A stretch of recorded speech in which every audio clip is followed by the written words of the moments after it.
আজকে আমাদের এপিসোড 69 এ আমরা যথারীতি আলোচনা করব অ্যাকাউন্টিং ফর পার্টনারশিপ বিজনেস এর 3 নম্বর অধ্যায় 3 নম্বর পার্ট।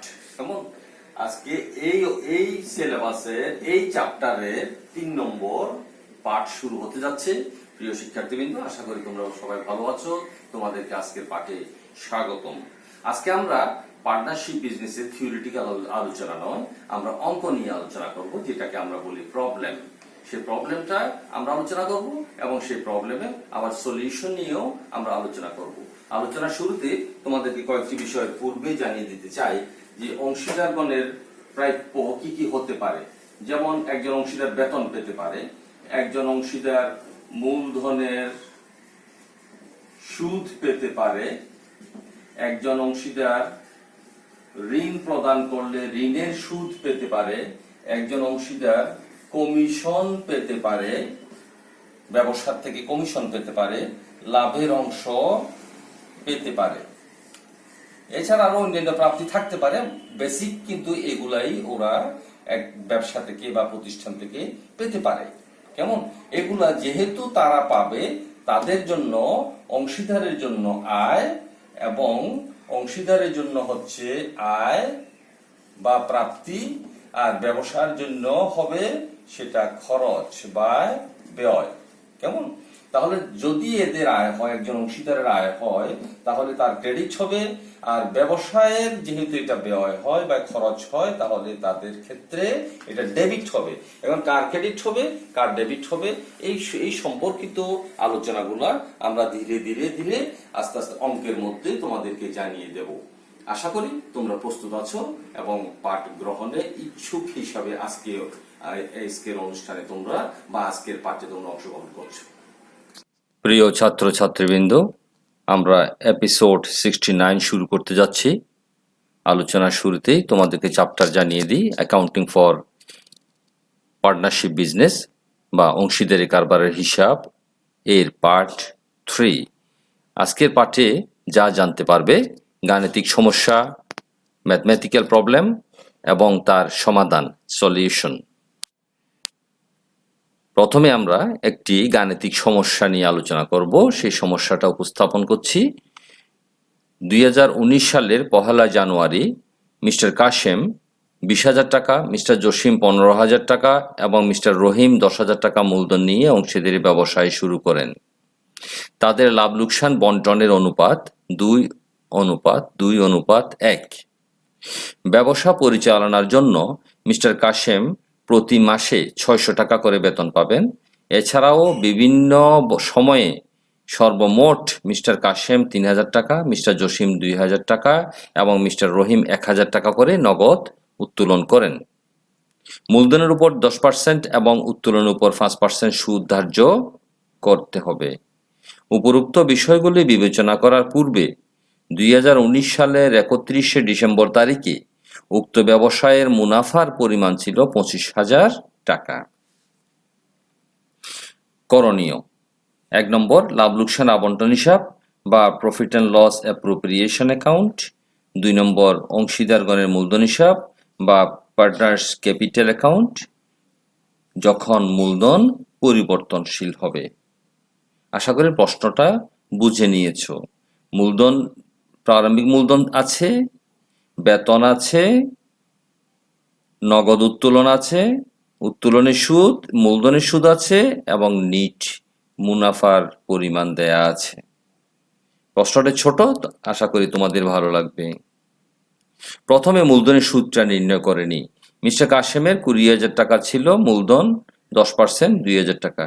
জসিম 15,000 টাকার 10% 1,500 টাকা।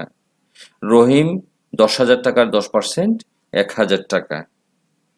এখন উত্তোলনের সুদ নির্ণয় করেনি। নোট নম্বর 2, মিস্টার কাশেমের 3,000 টাকা নগদ উত্তোলন ছিল, 5% সুদ। অংশীদারি আইন অনুযায়ী যেহেতু উত্তোলনের কোনো নির্দিষ্ট তারিখ নেই প্রশ্নে, এই জন্য গড় হারে সুদ নিতে হবে। ভাগ 2, 75। জসিম 2,000 টাকার 5% ভাগ 2, 50 টাকা। রহিম 1,000 টাকার 5% ভাগ 2 = 25 টাকা। এই কথাটা তোমাদেরকে মনে রাখতে হবে। যদি উত্তোলনের কোনো তারিখ না থাকে, যে কোনো সময় যে কোনো দিন তুলেছে, মোট তুলেছে এক একজন, এক্সাম্পল কাশেম ৩,০০০, জসিম ২,০০০ এবং রহিম ১,০০০, এক্ষেত্রে অংশীদারি আইন অনুযায়ী তাদের জন্য গড় হারে সুদ ধার্য করতে হবে। এখন আসো আমরা সমাধানের দিকে যাই।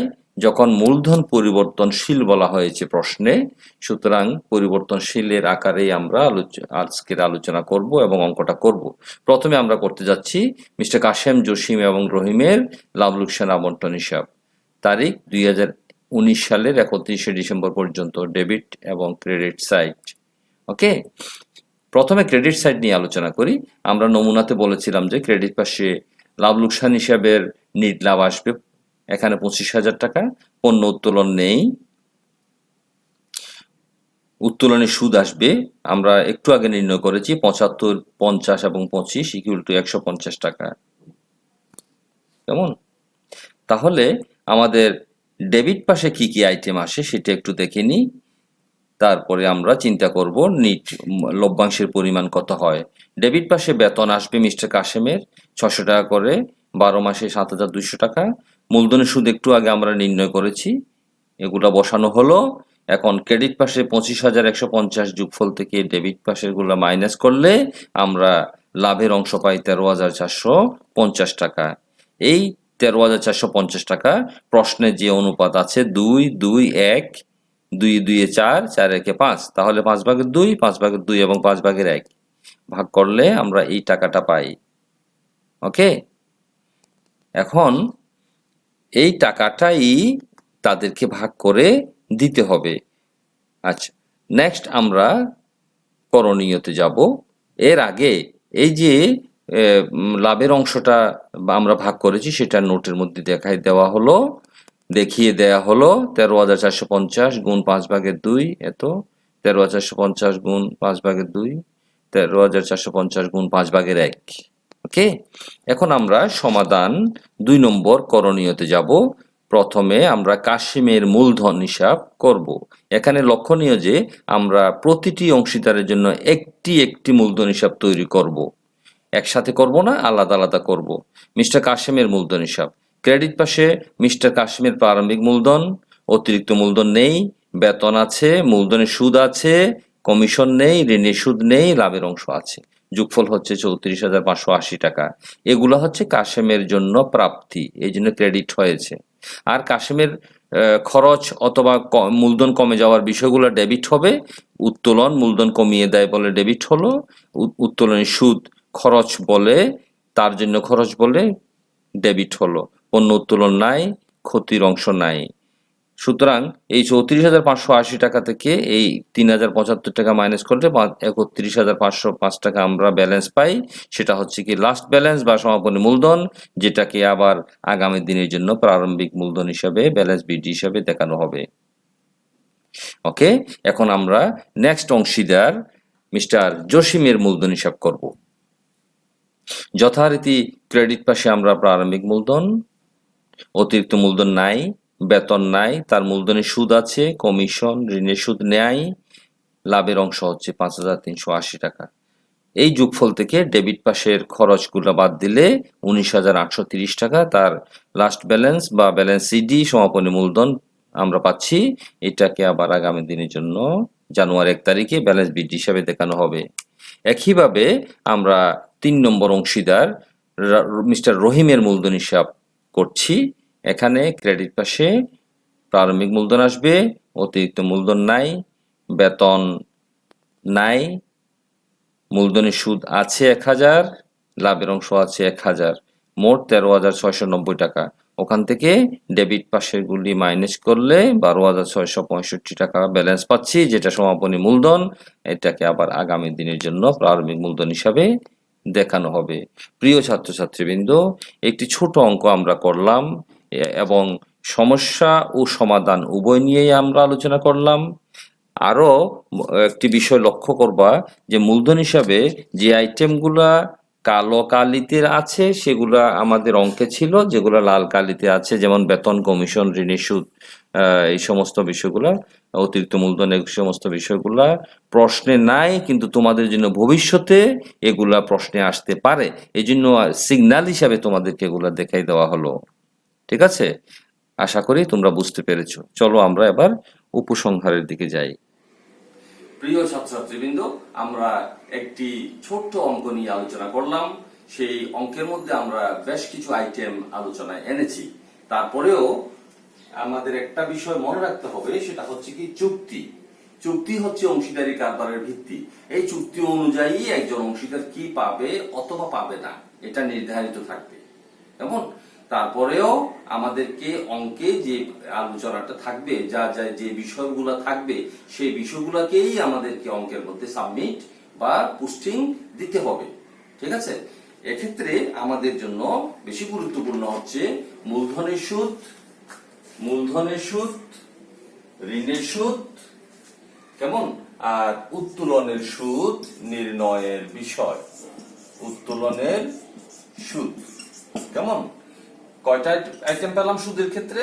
মূলধনের সুদ, ঋণের সুদ, উত্তোলনের সুদ। কেমন? মূলধনের সুদটা প্রশ্নে বলা থাকবে, পার্সেন্টেজটা।